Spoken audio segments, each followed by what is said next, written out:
جب پاکستان 13 دن کا تھا تو انہوں نے قوم کو بتایا کہ وقت کی اہمیت کیا ہے، خارجہ امور کیسے ہوں گے، داخلہ امور کیسے ہوں گے۔ آنے کی اجازت ملی، بیٹھنے کی اجازت نہیں ملی۔ یہاں لوگ یا کھانا کھا کر آئے ہوں گے یا یہاں سے جا کر کھائیں گے۔ تو کابینہ کا پہلا اجلاس 17 گلاس اور پانی کے کچھ جگ اس کے ساتھ چلا۔ السلام علیکم دوستوں، آج میں آپ کو پاکستان کی کابینہ کا احوال بتاؤں گا کہ جب پاکستان بنا تو اس کی جو پہلی کابینہ کا جو اجلاس ہوا 27 اگست 1947، جب پاکستان 13 دن کا تھا۔ اس سے پہلے یہ سمجھ لیجئے کہ جب پاکستان بنا تو جناح صاحب نے جو پہلی تقریر کی آل انڈیا ریڈیو براڈ کاسٹ ایسوسی ایشن سے، اس میں انہوں نے کہا I have got Pakistan with the help of my watch۔ تو انہوں نے قوم کو بتایا کہ وقت کی اہمیت کیا ہے۔ کابینہ کا اجلاس جب 27 اگست کو ہوا تو جب آپ اپنے وقت مقررہ پر ہال میں داخل ہوئے تو وہاں پر بہت سارے وزراء پہلے سے موجود تھے۔ آپ کی نظر 3 خالی کرسیوں پر پڑی۔ آپ نے نسبتاً غصے اور قدر گرجدار آواز میں کہا Why they are late؟ تو کوئی کچھ نہ کہہ سکا۔ آپ نے اس وقت کرسیاں بچانے کا نہیں، کرسیاں اٹھانے کا حکم دیا۔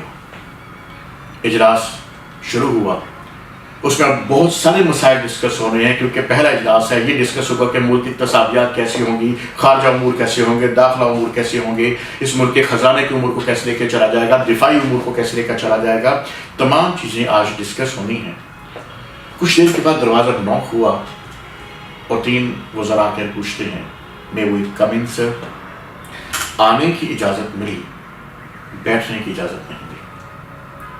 علامتی طور پر کچھ دیر جناح صاحب نے ان کو کھڑا رکھا اور قوم کو یہ میسج دیا اور ان سے یہ کہا کہ آپ پہلے حکمران ہیں، اور جب حکمران یا لیڈرز اگر وقت کا خیال نہیں کرتے تو قوم کیسے کرے گی؟ تو جناح صاحب نے جو وقت کے اوپر لوگوں کو بھی پیغام دیا اور حکومتی وزراء کسی بھی لیول پر ہوں، ہیڈ لیول پر بھی لوگوں کو پیغام دیا کہ آپ کے لوگ آپ کو فالو کرتے ہیں۔ اب اجلاس جاری ہے تو کام میں آ کر ملازم نے پوچھا جناب مینیو کیا ہوگا آج کا؟ تو آپ نے فرمایا یہاں لوگ یا کھانا کھا کر آئے ہوں گے یا یہاں سے جا کر کھائیں گے۔ اجلاس چلتا رہا اور کچھ دیر کے بعد کام میں آ کر پھر پوچھا کہ جناب چائے کے ساتھ کچھ اہتمام ہو جائے، بہت سارے وزراء تشریف لائے ہیں۔ تو آپ نے کہا پانی لے آؤ۔ تو کابینہ کا پہلا اجلاس 17 گلاس اور پانی کے کچھ جگ اس کے ساتھ چلا۔ یہاں ایک بات کی وضاحت ضروری ہے، یہ کنجوسی کی بات نہیں تھی۔ تاریخ جانتی ہے کہ قائد اعظم محمد علی جناح نہایت سخی انسان بھی اور بہترین مہمان نواز تھے، لیکن یہاں بات ہو رہی ہے سرکاری خزانے کی۔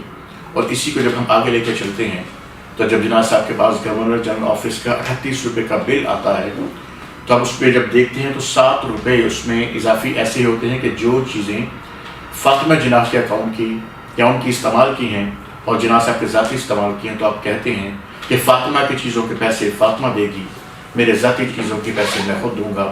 گورنر جنرل آفس کو 31 روپے چارج ہوں گے۔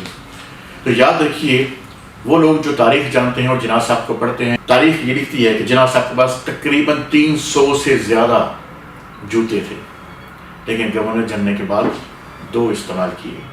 آپ کے پاس ٹائز اتنی تھیں کہ جو ایک دفعہ پہلے دوسری بار اس کی باری نہیں آئی۔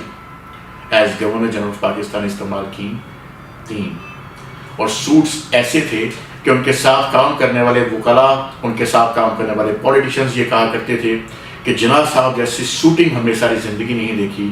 آپ ان کی تصاویر دیکھ لیجیے، آپ کو اندازہ ہو جائے گا کہ اس دور میں نہایت خوش لباس انسان۔ لیکن جب ہم بات کرتے ہیں گورنر جنرل آفس کی تو وہاں پر سرکاری خرچ کس طرح کرنا چاہیے اس کی مثالیں انہوں نے وہاں پر